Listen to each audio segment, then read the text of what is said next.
एकच आठवत होतं की लहानपणी मी विचार करत होतो लहानपणी भाषेत जरा मी कमीच होतो. तर गरवारे शाळेमध्ये नेहमीप्रमाणे एक निबंध असायचा मराठीत, आई असा एक. तर आम्ही सगळ्यांनी शाळेमध्ये असं बसून याचं बघ त्याचं बघ, आई जननी आहे, आई हे आहे वगैरे वगैरे. तर माझ्या एका मित्राने लिहिलं होतं, आई आमची खूप रागवते हो.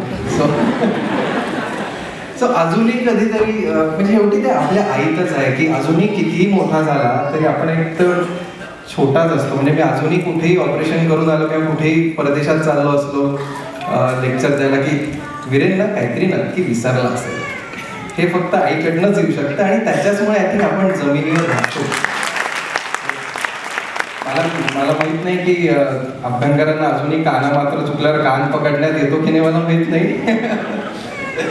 किंवा तटकरे साहेब आता मंत्री झाल्यावर कदाचित त्यांची सुटका झाली असेल, पण आमची अजून सुटका नाही झाली आहे त्याच्यातलं. सो आई ही अशी गोष्ट आहे की खरंच तेव्हा आम्ही निबंधात जे लिहायचो ते आम्हाला आत्ता कळतंय की आपण एवढे मोठे होऊन शेवटी आपल्याला जमिनीवर ठेवणारे, आपल्याला चांगला एखादा मार्ग दाखवणारी हे शेवटी आईच असते. मी तर खूप लकी आहे की मला माझ्या घरी कान्हा कशाचे बाबा पण आहेत की जे दोघंही आपल्याला सपोर्ट देतात.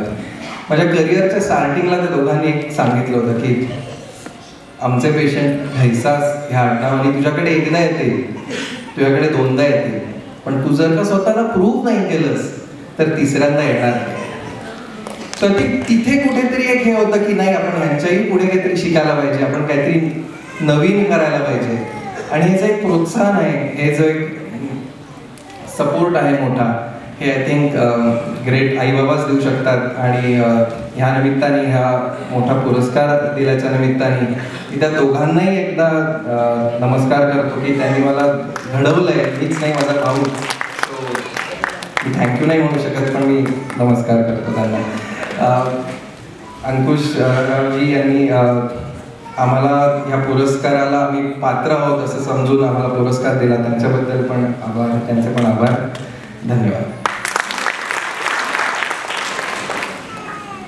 टेनिसचं दुसरं नाव